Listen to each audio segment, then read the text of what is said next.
Ang ngalan ko ay Lacan Leo. Tawagin niyo akong guro dahil may tuturo ako sa inyo.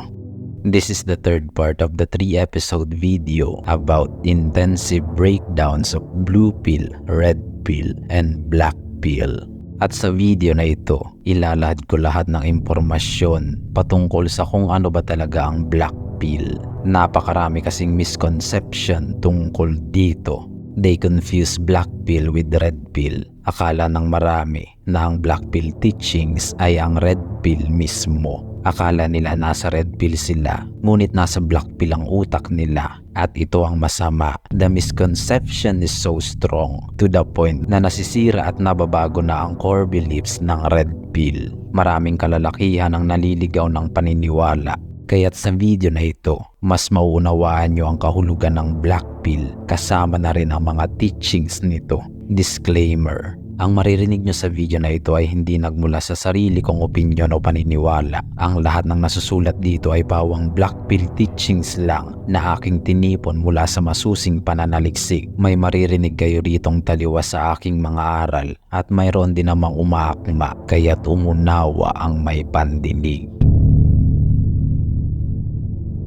Ayon sa mundo ng black pill, ang sexual marketplace ay pinangungunahan lang ng purely genetics. You can only be attractive, other than that, you are ugly. Dalawa lang daw yan. Kung hindi ka raw gwapo, edi pangit ka. At walang amount of self-improvement ang makakapagpabago dito. Ito ang mga karaniwang paniniwala na mayroon ng black pill. Number 1, looks, money, and status. Ayon sa black pill, kung mayroon ka ng looks, money, at status, makakakuha ka ng babae. Naniniwala sila na ito ang pinakamahalagang sangkap para sa matagumpay na dating life. Looks, money, and status are enough to get girls. Para sa kanila, kung isa sa tatlong ito ay nawala, hindi ka makakakuha ng babae. Number 2, face is crucial.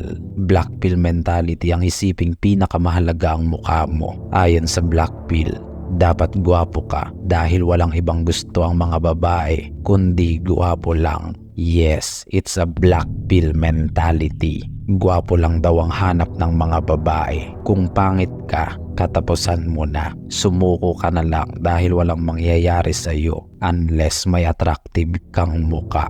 Kaya kung ganyan ang itinuturo ng coach nyo o kung sino pa man, saklaw ito ng black pill teachings. Number 3, there is no game. Ayon sa black pill, kung may attractive kang muka, hindi mo na kailangan ng game. Hindi mo na kailangan pang mambola o kahit magsalita pa. Basta gwapo ka at attractive, makakakuha ka na agad ng babae. No need for game if you have an attractive face. Dahil ang looks mo ang game mo. Looks mo ang magdadala sa iyo. Number 4, girls want Chad. Isa itong major belief ng black pill. They labeled good-looking men as Chad. At mga Chad lang daw ang gusto at hanap ng mga kababaihan. Kung hindi ka Chad at wala kang Chad genetics o Chad-looking face, it's over for you. Wala ka ng pag-asa, huwag ka nang sumubok dahil baliwala lang ang effort mo. Ayon sa black pill, kung hindi ka Chad, tanggapin mo na ang kapalaran mo. Yun ay ang mamuhay mag-isa dahil hindi ka makakahanap ng partner. Number 5, gwapo lang ang hanap ng babae. Basically, dito umiikot ang paniniwalang black pill, all about looks and genetics. Kaya kung ang pinanonood nyo ay nagsasabing gwapo lang ang hanap ng mga babae, saklaw ito ng black pill teachings. Black pill guro ang nagtuturo ng ganyang paniniwala, and it's not only bad, it's also extremely discouraging for young men. Aalisan kayo ng pakpak at pag-asang sumubok humanap ng potential partner. Pinangunahan na agad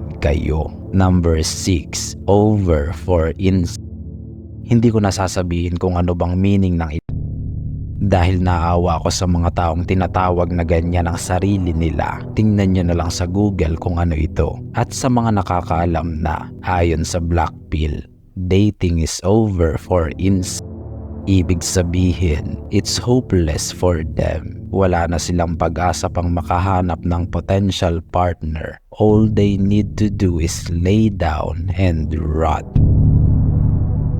Ngunit saan ba nagmumula ang mga kataga at mga paniniwalang iyan? Ilan sa aking mga nakuhang impormasyon mula sa pananaliksik at pagmamasid sa paligid, ito ang aking mga nakita. Number 1, online forums. Lumaganap ang mga online pills na iyan mula sa mga online forums gaya ng Reddit and Quora at iba pa. Sa ganyan nila tinatalakay ang mga topic na ito na tila ba'y nagkakasundo-sundo sila sa iisang paniniwala. Sa ganyan pinanganak ang Red Pill na mas lumalim at mas dumilim pa ang kahulugan na tinawag na nilang Black Pill. Dito nila tinatalakay ang mga nakakaawang paniniwala nila at mga predetermined dating outcomes na pinalalaganap nila sa mga kalalakihang makakarinig ng kanilang mensahe na may layuning ikalat at palaganapin. Number 2, dating apps studies. Ang mga datos na sumusuporta sa realidad ng Black Pill ay nagmula lang sa mga research and studies ng iba't ibang dating apps. Ibinabase nila sa naoobserbahan ng kanilang pag-aaral ang mga factors na nagdedetermine kung paano makaka-attract ng babae. At bilang nature ng mga dating apps, nakabase naman talaga yan sa itsura mo, sa profile picture mo. Kapag mas attractive kang tingnan sa profile mo, edematic, marami kang makakamatch. At ang mga datos na ito ang ginagamit ng Black Pill bilang source ng kanilang pagpapatunay sa kanilang paniniwala. Number 3, YouTube. Isa ring source ng Black Pill beliefs ang YouTube. Napakaraming influencers, creators at online coaches ang nagtuturo ng Black Pill teachings. Mayroon dyan na Red Pill coach daw, Black Pill naman ang itinuturo. Lakas pang magsabing pioneer, nakakahiya ka. Sila yung magliligaw sa mga kaisipan nyo. Akala nyo tinuturuan kayo ng Red Pill teachings, ngunit nilalaso na pala ang utak nyo. At kayo naman, kamangmangan nyo, masyado nyo nang na-idolize, kaya naging sarado na rin ang mga utak nyo. Hindi nyo na alam ang totoong Red Pill teachings dahil na-brainwash na kayo ng mga huwad na propeta.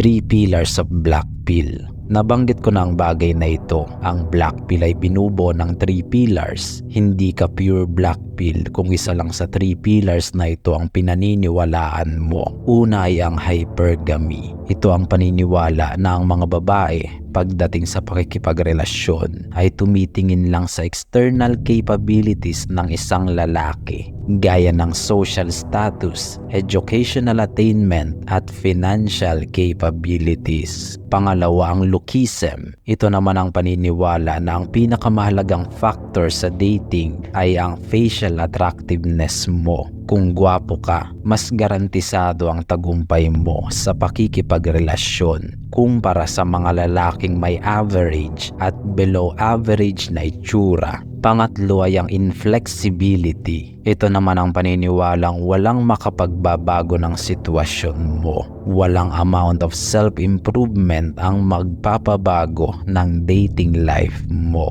Hindi mo mai-improve ang looks mo at especially genetics mo, at kung pangit ka, it's over for you. Para sa pillar na ito, improvement is a myth. Mahalagang maunawaan nyo ito dahil dito lang nababase ang atraksyon sa babae. Anumang pill mentality ang mayroon ka, nahati ang paniniwalang iyan sa 3 factors na ito pagdating sa pang-a-attract ng babae. Number 1, personality. Dito nakapaloob ang overall character mo bilang lalaki. Ano bang personality mayroon ka? Are you a man or a simp? Do you act masculine or feminine? May maayos o basura ka bang personality? Kaya mo bang makipag-usap o magpasaya ng babae gamit lang ang personality na mayroon ka? May personality ka bang madaling ma-attract ang mga babae? Number 2, dito naman papasok ang katayuan at financial status mo sa buhay. Isa ka bang high value man o isa ka lang pipitsuging lalaki na walang maipagmamalaki? May pera ka ba o wala? Kaya mo bang bumuhay ng pamilya o ikaw pa ang kailangang buhayin? Gaano ba kataas ang natapos mo sa pag-aaral? Gaano ba kalaki ang sinasahod mo? Galing ka ba sa mayamang pamilya na maraming pamana o may sarili kang negosyo? Basically, this factor talks about your external capabilities as a man. Number 3, genetics. Siyempre dito nakapaloob unang-una ang height na mayroon ka, body type mo, at overall facial attractiveness mo. Gaano ka ba katangkad? May maganda ka bang katawan o patpatin ka? O baka naman obese ka? May chad-looking face ka ba? O isa ka lang din dun sa mga creepy type daw na lalaki? Basically, itong factor number 3, nakatuon lahat sa genetics at looks mo. Ranking factors of black pill. Nakatuklas ako ng impormasyon na gusto kong ibahagi sa inyo. You see, bawat pills may rankings ng 3 factors of attractiveness kung saan ang kaunahan ang pinaka-importante, at ayon sa black pill, ito ang mga sumusunod. Kaunahan ng genetics dahil ito ang pinakamahalagang factor pagdating sa pang-a-attract ng babae ayon sa black pill. Kapag bagsak ka dito, malabo na sa iyong makakuha ng babae. Black pill is all about genetics. Pangalawa naman ang status dahil ito ay pinakang bonus na lang sa black pill. Kumbaga, basta may chad genetics ka, kahit wala kang maayos na status at financial status, hindi maapektuhan nito ang dating life mo. Makakakuha ka pa rin ng babae. Pinakahuli ang personality, sapagkat ito ay isang malaking kalokohan lang sa paniniwala ng black pill. Ayon dito, walang bilang o halaga ang personality mo pagdating sa mga babae dahil bumabase lang daw ang mga babae sa looks at overall genetics mo. The problem with black pill, gaya ng red pill, may katotohanan din sa ilang paniniwala ng black pill, ngunit mas marami pa rin ang puro kalokohan lang. Mga teachings na sumisira sa kalayaan ng mga kalalakihan na pumiling makipag-usap sa mga babae, mahulog,